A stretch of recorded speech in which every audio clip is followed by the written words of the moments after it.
ang budget ng House of Representatives, no? Nasa 30 plus billion. Halos kasing laki lang siya ng DOST.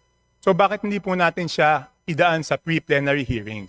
Kasi dapat natin malaman kung paano ginastos yung budget ng House noong 2025, paano ginagastos yung 2026, at ano po yung basihan ng 2027 budget proposal. At kadalasan, nagpropose po ang House ng insertion na mas malaki pa doon sa original budget.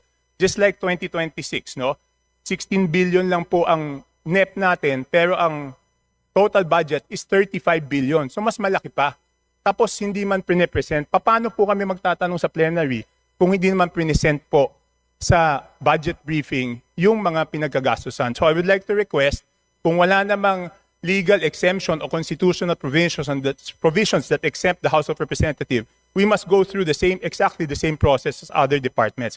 Dapat po ipresenta po yung budget ng House of Representatives kung wala po tayong tinatago.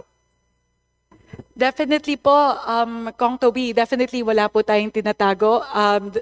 As was the case last year, when the budget of the House was presented during plenary, tinayuan po ng isa po sa ating mga vice chairpersons, si Vice Chair Mercar Zamora, tinayuan niya po yung budget ng Congress of the Philippines, and we opened the deliberations on that. But if the request of the Honorable Chanco is to do a pre-plenary for Congress, we will submit that to the for consideration of the House leadership, because usually naman po it's something like it's not just the Congress of the Philippines budget. As I mentioned before, there are a lot of OEOs na other executive offices na hindi na po natin dinadaan sa plenary. So we will definitely submit that for the consideration of the House leadership.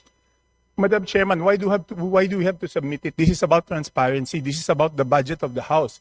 May question na nga kung bakit MOOE natin by by certification. So bakit hindi natin ipakita kung paano ginastos? Yan lang naman ang tanong eh. Yes or no? Yes po.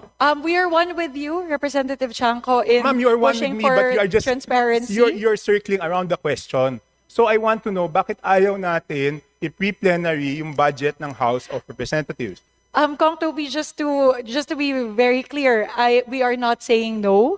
We are saying that this is not a decision that I can make right now. That is subject to the consideration of the House leadership. So again po, I am not saying no. Again, we've done so many reforms to promote transparency.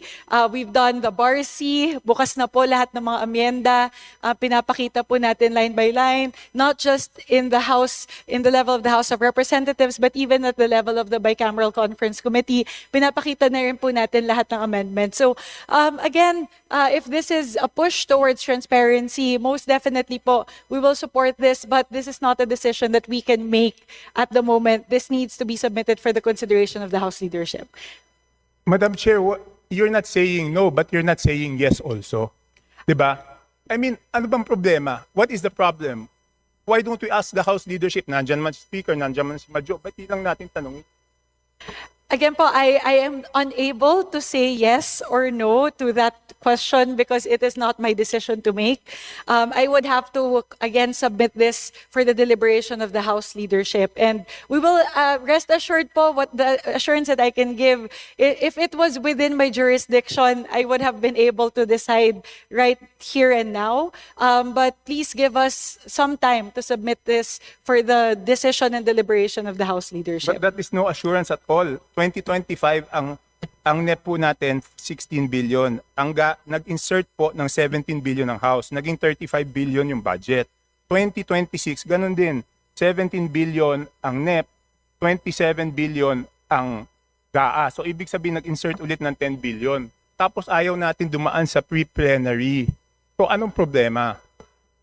Kong Toby, I would like to reiterate that this is not an insertion. This was deliberated in the plenary. Although there was no pre-plenary for the budget of the Congress of the Philippines, the deliberations on the budget of the Congress of the Philippines was opened up during the plenary. All members were given the opportunity to propound questions to the budget sponsor last year. So although there were no pre-plenaries for the Congress of the Philippines in the past budget hearings, meron pong pagkakataon ang lahat po ng mga miyembro na suriin yung budget ng Congress of the Philippines pagdating po ng plenary deliberation. So if again the request is to have a pre-plenary for the Congress of the Philippines budget for this year, I will most definitely po, the assurance that I can give at the moment is that I will submit it to the wisdom of the House leadership.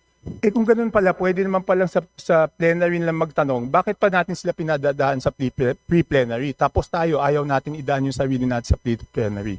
Pwede naman pala, di ba? Kung yun ang sagot niyo, kasi last year, ganun, yung House hindi dumaan sa pre-plenary, tapos sinagot lahat ng tanong sa plenary. Bakit lahat ng departamento pinadadaan natin, tapos tayo hindi? Anong pagkakaiba? Madam Chair, point of order.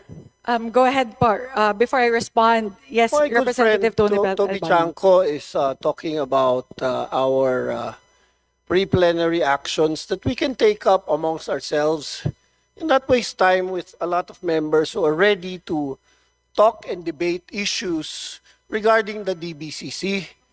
So, with respect to my good friend Toby Chanco, the list is so long that I don't even know if I can ask questions primarily on the national and local concerns later on with our friends who have prepared this. And this has been an ongoing practice to have the DBCC. So if this is a concern, my point of order, Madam Chair, is if it is concern about scheduling, maybe we can take this up with the permission of Congressman Toby, with the leadership, and not waste the time of members and also our guests here in plenary. If that is okay, that is a point of order that I'd like to Okay, make. if it's a point of order, I will explain and I would like the chair to rule. If it's a point of order, I will not appeal. I'm just saying, kanina po sinabi, 11 trillion po ang sinubmit. Binawasan po lahat ng departamento, ginawang hindi po dapat ibawas sa time ko yun. Kasi point of order po yan. Hindi po dapat ibawas sa oras ko yung sagot ko sa point of order niya dahil hindi ko po tanong yan. Okay, kanina po sinabi 11 trillion. Binawasan 7 trillion. So kaya natin pinapag-submit ang bawat departamento. Sasabihin nila, paano nila ginastos yung pera, nakabuti ba ito sa taong bayan. Yun po ang ginagawa sa pre-plenary. So paano po kami magtatanong dito sa plenaryo kung wala naman presentation ganon? Ano, huhulaan namin kung magkano yung nagastos?